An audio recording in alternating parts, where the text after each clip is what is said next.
evening to another edition of County Conversations. As always, I'm your host, Trevor Lewington. Thanks so much for joining us. On the fourth Thursday of the month, we're talking to the people behind the scenes that power Lethbridge County, the folks that take care of your roads and take care of your community and are here to help basically make Lethbridge County one of the great places to live in Southern Alberta. So, always excited to have you along for the ride. Whether it's Roku TV or Fire TV or Apple TV or YouTube or the website, look, we don't care how you got here. We're just really glad that you could join us this evening. And tonight, I'm very pleased to have Breea Tamminga with me. She is our Coordinator of Emergency Management, as well as our Regional Director of Emergency Management. So that's like the longest job title ever invented, which we will talk about. Thank you so much for joining me tonight. Awesome, thank you.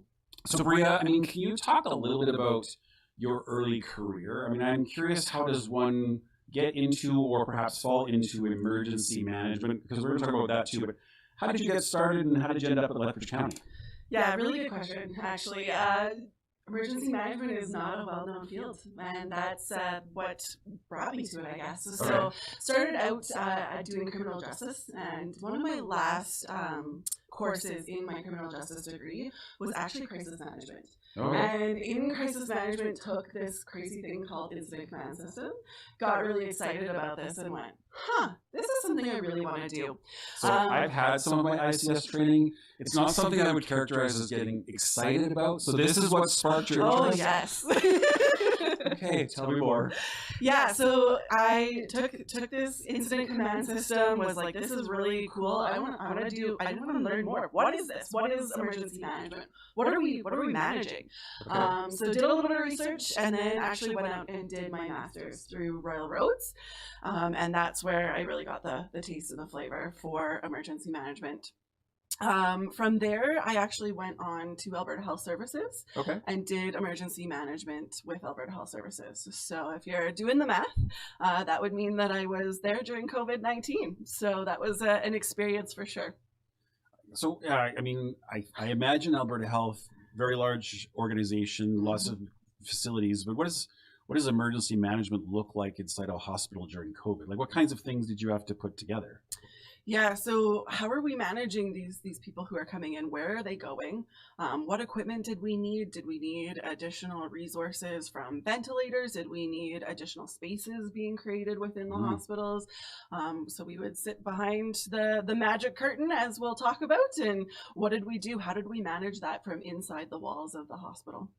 Because, I would imagine you've got your existing systems and processes which are designed for a hospital to run a certain way, and then we throw this little wrench in the works and everything changes. Absolutely, yeah. Okay. Yeah, it was quite the experience to be able to manage that and to work kind of in that planning section in ICS that you're familiar with, and kind of go, okay, how are we planning for tomorrow or the next day or when that peak in the COVID cases increased it? What are we going to do? How are we going to manage that? That's what we focused on. Okay, very cool. So you got this great experience with Alberta Health managing hopefully a once-in-a-lifetime event in a global pandemic. 1 in 100 years is what they're going with, okay. Let's go with that for now. You move over to Lethbridge County. You're a coordinator of emergency management for the county, which is a regional program. So what do you do in your day-to-day job? What does coordinating emergency management look like? Yeah, so emergency management actually has 4 pillars. So preparedness and prevention as one. Preparedness and prevention, and then, mitigation and preparedness. Then, mitigation and prevention, then preparedness, response, and recovery. So from that mitigation standpoint, can we, create berms to stop the flood from happening? Can we fire smart our facilities in order to, have that barrier that the fire can stop at instead of taking out our homes or our barns or our livestock or whatever that looks like? And then from a preparedness perspective, doing the plans and going, okay, well, what happens if there is a fire? What happens if there's a flood? What are we going to do about that? What is that structure that we're going to set up, and what are the objectives that we need to meet in order to manage what we're dealing with? Okay. Training staff. Obviously, you've taken the incident command system training. We have lots of incident command system training on the go, so that's part of my role as well, is to train our staff members in supporting a response. And then if the big one happens, then we're responding. So knocking on veneer. Yes, exactly. Yeah. We don't want the big one to happen, but when it does, that's a big piece of emergency management is what are we going to do? How are we going to manage this problem? And then when it's all done, which yay, hooray, but now it's the recovery aspect. So how do we put it all back together? How do we put it back together, but better, right? We don't want to do the exact same thing again and have the same hazard come and then we have these same problems. So how can we build back better? That's what the focus on recovery is. Okay, interesting. So I mean, I guess in my head, I always think about emergency management as managing the actual response piece, but that's really only one pillar, right? Because it's a very small pillar too. I'm actually thinking about all of the things that could go wrong and building strategies around them. So are you one of those people that's constantly looking at the risk in everything, everywhere with all your friends and family? Like, do you just have that lens on life? I do. Okay. Yes, I'm the person in the movie theater who's going, there's my exit there, and there's my exit there, and how do I get around this person and that person? Yeah, that's me. Okay. Sounds like the right skill set for the job. That's good. So, I mean, that's obviously there's tons of programs to build, tons of training to deliver. You're coordinating all of that. But then you have this / part B in your job description, which is a regional DEM or Director of Emergency Management, which I assume is around the response piece. But what does a DEM do? Yeah, so each of our partner municipalities has a local DEM, and then my role is the regional DEM. So part of creating that emergency management program, we do have to have a director of emergency management. So my position is really looking at it holistically, creating our program, doing the training, connecting in with other organizations, something like Salvation Army or Red Cross, or having those conversations with a school division. Do they have buses that we can use for evacuation? What does that look like? That's really what my role is connecting in creating these partnerships ahead of time, as well as creating these plans. What are we going to do? What does that look like? Who can we call on? Who's got what? Tapping into that is a huge resource. Yeah, because I can't imagine any municipality, certainly not Lethbridge County, is going to have all the answers to all the things, or even all the equipment or supplies that you might need for even a small incident, right? Yeah, and that's going to be a big challenge, right? Resources are always the challenge, whether it's people or whether it's physical equipment. We never have enough, right? If you think of an incident, even like the Jasper wildfires, that wasn't a short-lived incident. It wasn't 3 days and we're good to go. No, it lasted over a month, right? That's a huge challenge, not only from people burning out, but how are we calling in additional supports? So that's part of that connection that I try to make ahead of time and get those, service agreements in place, or there's memorandums of understanding, so we can call on other people in the time of need. And it's arranged in advance, so it's not a panicked phone call at 11 a.m. or 11 p.m. on a Friday night. We've already got all that in place, right? Yeah, that's typically when disasters happen. And of course. We say about supper time on a Friday of a long weekend. That's kind of the going joke, but it's true. Okay. So I would imagine then that having multiple partners is important. Is that why the county has sort of taken this regional approach? Like how important is it that your neighbors are involved in this strategy? Yeah, so big thing with emergencies, they don't stop at the boundaries of a jurisdiction. Yeah, fires don't recognize the fence line. Okay. No, they don't. So there's not a fire in the county that approaches Coalhurst and is like, whoa, there's Coalhurst, better go around. That's just not how it's going to happen. So we recognize that, and we recognize that, there is some really small municipalities out there. So if we team up with them, we're going to have a bigger resource pool to tap into and to be able to support our emergencies. So everybody is in this together, and that's a really big piece when it comes to emergency management. Okay, I mean, it only makes sense to me. What are obviously you have to look for and analyze all the possibilities, but what are the kinds of emergencies Lethbridge County specifically is planning for? Like, what's in our response plan? Is there sort of key risks that you're worried about? Absolutely. So I think there's probably a twofold to that. So the first being weather impacts, right? So if we think about our winter snowstorms or summer storms that we have that bring either tornado and or hail damage is definitely a big one for sure that we see. So planning for that, which could be a little bit of a challenge, obviously with that, floods fires. We continue to see drought, right? That's a big one that we seem to experience in the last 5 years here in southern Alberta. So then what kind of domino effect does that have? And then the other big ticket item would be our travel or our transportation corridors.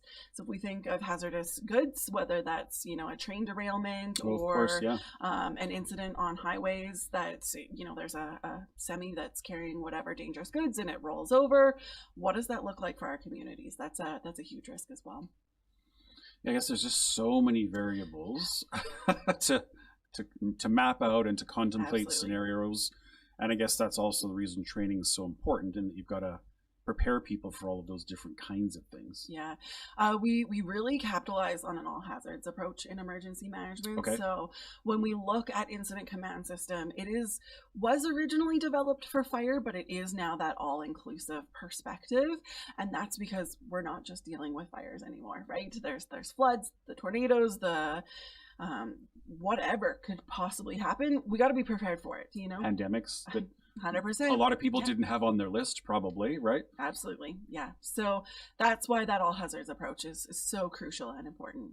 Okay. And I think there's always some confusion out there because people hear like a state of local emergency, or during Jasper and Fort McMurray, Absolutely. declarations of.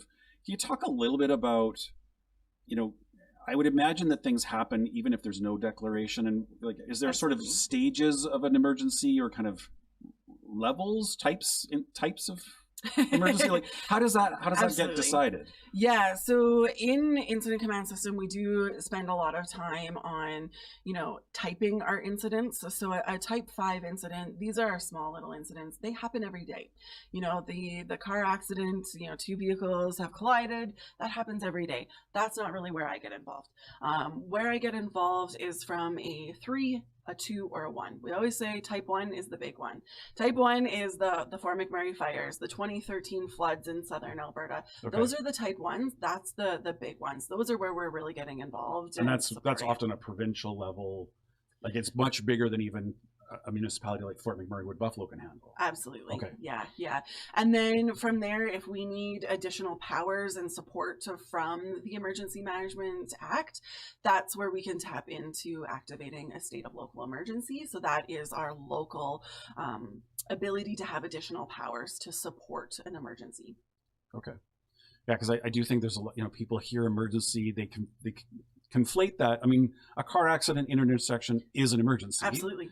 But there are sort of degrees at which we look at that. Okay, that's interesting. Yeah. So emergency management, disaster management. That's really what it is. Okay. The word disaster fits in there quite nicely. Oh, very nicely. Okay. Mm-hmm. Yeah, it's the big ones. It's not the small ones. It's the big ones. So, I mean, there's always talk about how we as residents should have 72-hour kits, and there's a bit of doctrine around the government sort of wanting us to be self-sufficient for the first 3 days. I mean, that's where that number comes from.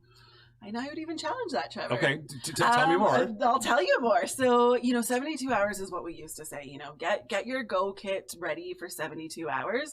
I would say make that into a week. What can you not live without for a week? Yeah. What does that look like? Is that medications? Is there, a child's stuffy that they just can't leave without, right? Make a note of that. Make sure you grab that before you leave, because if you don't have it and all of a sudden you don't have Mr. Stuffy anymore, what's that going to look like? It's not going to be a good day, and it's just going to escalate from there. So what kind of things can you add to your kit? Maybe it's a second extra little Mr. Stuffy that you hide away so that if you do forget, you have them. Kids can be tricked. It's all good. But having a kit that's beyond that 72 hours is so important. Emergencies do start with, the households, and often that's a very small incident that can occur. Then it escalates, it becomes bigger, and being prepared for that. Do you have a plan? What happens if you do need to evacuate? Where are you going? Have you thought about that ahead of time? Do you have friends or family that you can tap into, go live with them for, a week or two? What does that look like for you? Also thinking about your neighbors. What is that connection with your neighbors? Do you know them? Can they check in on your house if you've already left, or you're at work and now you have to leave? Or Trevor, you're going to come help us at the county. So how's your house going? Yeah, my house is on its own. Yeah, right. So you better make some connections there. So really important piece for that as well. And then beyond that, what are you going to do? How are you going to, be able to support yourself when you get back home? Do you have a recovery kit? What does that look like? How can you make sure your house is going to be, that much better on the flip side? Yeah, I mean, my lovely wife and I often joke, I lovingly refer to her as a zombie apocalypse doomsday prepper, sort of on the far end of that scale. Yes. But, we've joked that, well, what do we need to be prepared for? What do we want in the kit? And as a certified chocoholic, I've always said Mars bars. Absolutely. And so they're in there because 100%. For me, that will be the psychological, thing that will get me through is by having that treat. And so that's awesome. In the kit, right? Like, yeah. Do you have some in your car too then? I'm thinking maybe we should go there. Okay. I mean, I get this. I mean, coming up in May is Emergency Preparedness Week. Absolutely, so the first full week of May. First week of May, Emergency Preparedness Week. Every year, governments tell us, have your 72-hour kit, which we're now saying at least 7 days. Do this, have a plan, do that. I get the sense that most of my friends, family, neighbors who haven't heard me preach about preparedness before probably have never done that. Like, do you have a sense of where 100%. The general public is at? Like, really good question. So actually the government of Alberta Emergency Management Agency does do a survey across Alberta every year. So the most recent one is that 44% of people think that they are prepared for an emergency. But when you ask them, hey, what have you done in the last year to be emergency prepared, it drops by about 15%. So although people think that they might be getting ready, they maybe even haven't opened up the kit and went, oh, I have expired food in here. Right. Yeah. Okay, so less than, if I heard you correctly, less than half the population even thinks they're prepared. Correct. And a chunk of the remaining portion that think they're prepared probably have never dusted off the insurance folder or the kit. Yeah. Okay, that's a little terrifying, actually. Absolutely. And you know what's really more terrifying? Southern Alberta, we haven't had an incident, knock on wood, but we're less prepared because our northern counterparts deal with it all the time. So they're more prepared than we are down here. Yeah, I would imagine if you've been through Fort McMurray, Jasper, and some of the other incidents that is top of mind every Absolutely. Spring when the winds start and you've made arrangements, right? Yeah. Yeah. Okay. So Southern Alberta, just there's the plug. Absolutely. There's lots of things for you to think about beyond having a plan and a week-long emergency kit. Is there any other advice you'd give to the general public? What else should they be thinking about? Talking to their neighbors. What else would go into their plan in your mind? I think the important piece is to discover what your risks are. So what are our risks in Southern Alberta? I mean, we've talked about, the severe weather, the transportation corridors. So planning for those is going to be really important. We're less prone to earthquakes, so maybe that's not something that's lower on the list. That we are going, hey, you know what? I do need to plan for this. Okay. So that's one of those things that we want to take pause for and go, okay, yeah, you know what? There might be a chance that we can have earthquakes. We do have them, but they're very small. So maybe that's not something that we put a lot of effort into. But from a wildfire perspective, maybe, we need to put in some effort into fire smarting our homes, creating that buffer zone so that we aren't, bringing the fires right up to our house and engulfing our houses. So what can we do around that as well? Okay. Yeah. And I mean, obviously part of the reason people are expected to have their own individual plan is every house is different. Every neighborhood is different. Yeah. If you're a feedlot operator, you've got 100%. Critters to care about. Like, it's also dependent on you and what you need, right? Absolutely. Yeah. I'll tell you a little something, coming from Alberta Health Services. So I was working with people. That was my number one concern.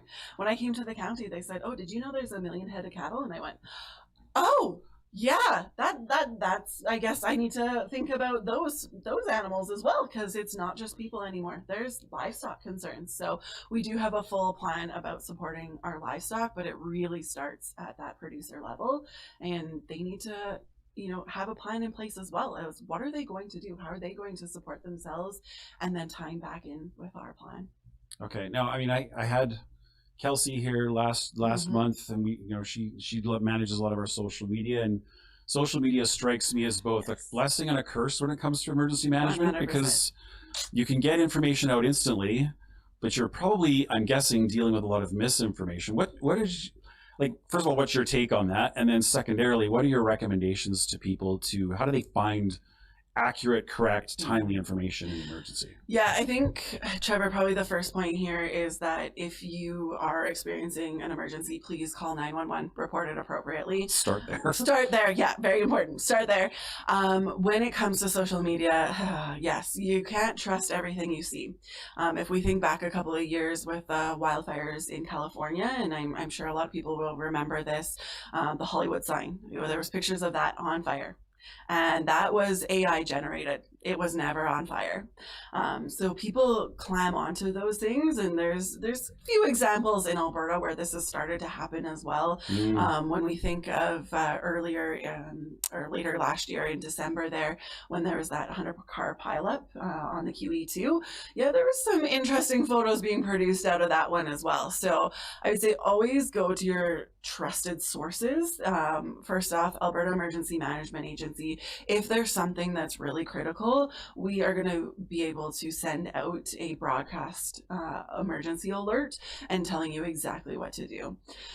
There's also several Government of Alberta apps that support that. So, Alberta Rivers, Alberta Wildfires, there's some really great apps that help support that as well.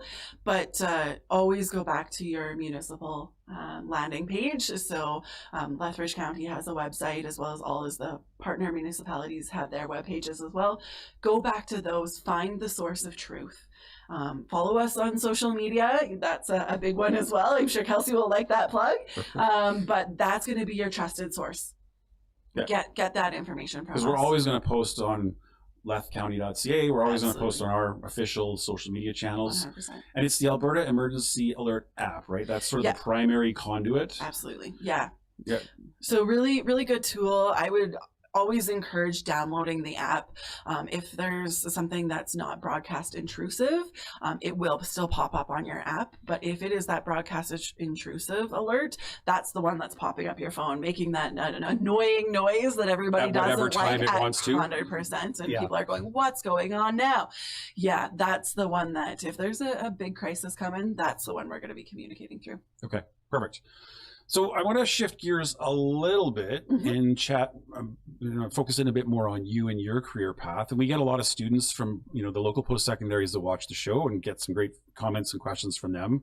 So as you look back on your career path, is there any advice you would give to students that have an interest in emergency management of things they should think about, do for sure? Like what career coaching would you offer? I think the big one is networking. Get out there, meet people, have those conversations, talk to people. What are they doing? It's a big one. Making those connections with those different organizations as well. So, if you're volunteering, maybe you want to look at search and rescue. Maybe you want to look at Canadian Red Cross. Maybe you want to look at Salvation Army. That will give you a little bit of experience in a little bit of a volunteer capacity, let you get the taste of, do you like this? Is this something you do want to pursue? We are signing memorandums of understanding with those. So if we do have something, we're definitely going to call in those people. So it'd be a great opportunity for them to get some experience and learn a little bit more about what's going on. I'm always happy to talk emergency management. It's a huge passion of mine. So if there's any students out there who want to have that conversation, go for coffee, pick my brain, ask me the questions that they're looking for, 100% willing to do that as well. They can reach out to you through the county office. Absolutely. And that's great. Because I agree. I think, a lot of students feel sometimes that they can't reach out to people, or they're just supposed to learn everything on their own. And emergency management is very much a practical, experience-based sort of, 100%. You got to live it almost to understand it in some ways, right? Yeah, it's definitely one of those things that the more you know, the better off you're going to be. And making those connections is just such a big portion of my job. And definitely encourage people, have those conversations, especially if you're going to school and don't know what you're doing. Have those conversations. Maybe I don't inspire you, maybe you inspire them, right? Like it's all about having that networking conversations. Okay, very cool. As you look back on your career, is there a particular project or thing that you're maybe most proud of and you go, oh, that was me? A really good one, I think, is we had started to realize during COVID that we didn't have the capacity from a site level in health to manage some of the emergencies that were happening. Okay. So we created, and I led the majority of a site command post course. And knowing that we were in COVID times and it wasn't face to face, it needed to be something that we could set up virtually.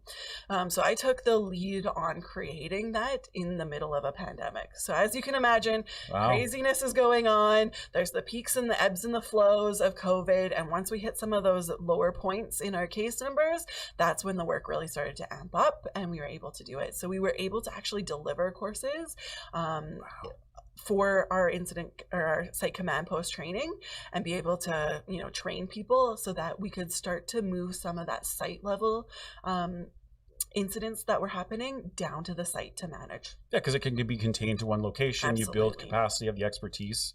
Yeah. Now, I mean, I do a fair bit of training for a variety of different causes and reasons, and I'm old school. I really love the in-person part. I struggle 100%. With virtual and hybrid. So what are some of the challenges with that? Like, I just find virtual delivery, it's hard to read the room and see if there's comprehension. How did you get around 100%. That when you have no choice but to deliver it that way? Yeah, really encourage the video sharing. That is such a big one. And I know a lot of people are hesitant. They're like, oh, I have to stare at myself the whole time. Yeah, but you know what? We can tell and read the room a little bit better when we can see you. Right. The other big piece that we did was breakout sessions. So I was a huge proponent of let me tell you, let me show you, and then let you do it. That's a big adult education piece. And so to break them out into little groups, to work on a little project that we had given them, we just showed them, an example that we did as instructors. Now here's your example, you go do it. It became really apparent that was really valuable for students. Had that conversation as instructors, we could pop into that session, guide them, steer them, help with that transition. Because online environment, especially during COVID, that was really challenging. I can only imagine. Now, I mean, part of emergency management, particularly during COVID, I would imagine there's tons of pressure, there's tons of stress, there's 100%. Tons of uncertainty. So mental health is a big part of, to be effective at your job, you've got to be able to protect yourself, to be available to other people. So how do you maintain balance in your life? How do you, be that person that's always looking for the exit in the movie theater, but not drive yourself completely crazy with that, with like, how do you find balance and drive yourself forward?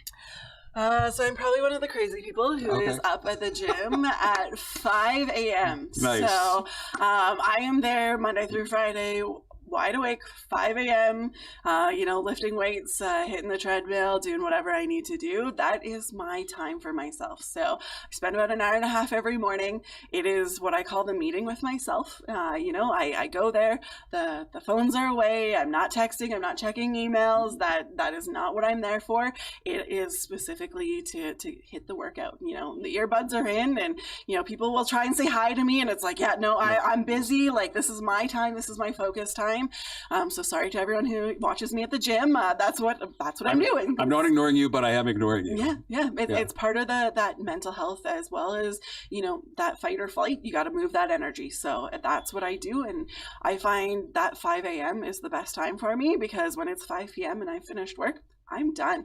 The last thing I'm thinking about is going to the gym. So if I start off on a good foot, I'm roaring for the rest of my day. I'm good to go. Yeah. I mean, hats off to you folks that can go at 6 o'clock at night or 9 o'clock at night, work your guts out, sweat it out, and then go directly to bed. That I'm the same. If I can't do it early morning, it's not happening. Yeah. Yeah. Okay. So what does the rest of this year look like? Like, what would be some of the priorities for you as you think about Lethbridge County and where the regional partnership's at? What are you focused on for the rest of the year? Yeah, so I think we've made some huge milestones. So I've been in my position for just over a year now, and we've made some incredible milestones in training our staff.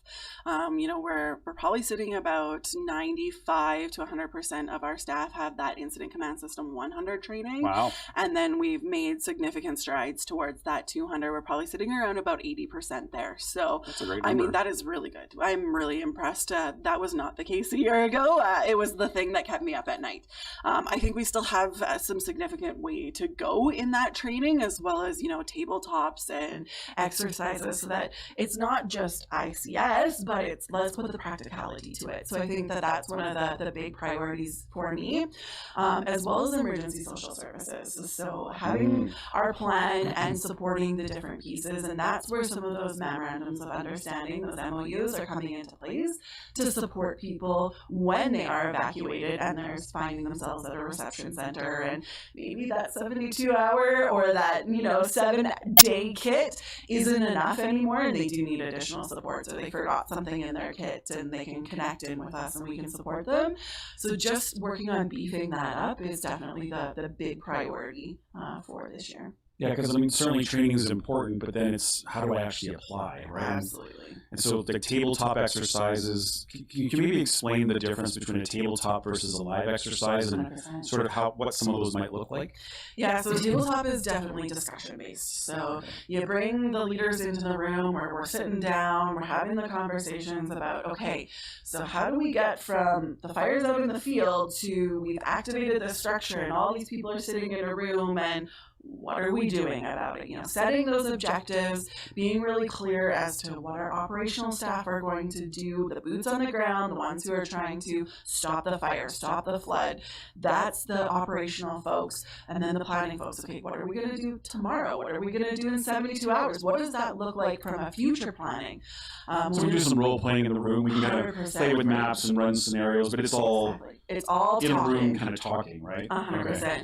Versus when we are doing a functional exercise, we're actually moving people about. What are we doing? Are we creating forms? Are we filling the information out? Are we actually having, a mock fire that people are trying to put out? Are we evacuating people? Do we need to go door knocking and say, hey, in the event of a fire, you would be asked to leave at this time. Are you willing to go right now? And recording all that information, sending that back into our incident command posts to be able to support some of that decision making that needs to happen. So there's definitely two different points. Obviously, we do have to do a tabletop at least once a year, have those conversations, whereas a functional is at least once every 4 years.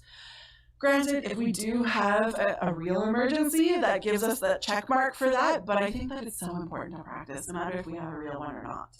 Yeah, keeping it's a perishable skill, right? 100%. Using those skills is so critical. Yeah. Okay. As we wrap up here this evening, first of all, again, thank you for your time and joining me. I think this is a topic we don't talk about enough in community, and 44% terrifies me that's the people who think they're sort of prepared and they actually aren't. But what would your final advice or final thoughts be to folks that are watching about emergency management? What else do they need to know, or what else would you want to leave them with? I think the big piece here is emergency management begins with you. All right, so you need to do those things around your house, around, getting that kit together, making those connections, knowing our risks, having a plan. It starts with you. We can do a lot from a community aspect, but if something's happening just for you and it's one of those smaller emergencies, what are you going to do? When it gets really big, obviously there's more supports available, but it starts with you. It starts in our own homes. It starts with being prepared and taking ownership of that, right? Yeah, absolutely. Okay, awesome. Well, folks, that is our show for this month. Thanks so much for joining me again for County Conversations. We continue to have our monthly conversation every fourth Thursday, typically, is when we'll be interviewing the folks that are working behind the scenes to keep your roads going, keep your community going, or keep you safe in the event of an emergency. So thanks again for joining me. Thank you. And we'll see you next month.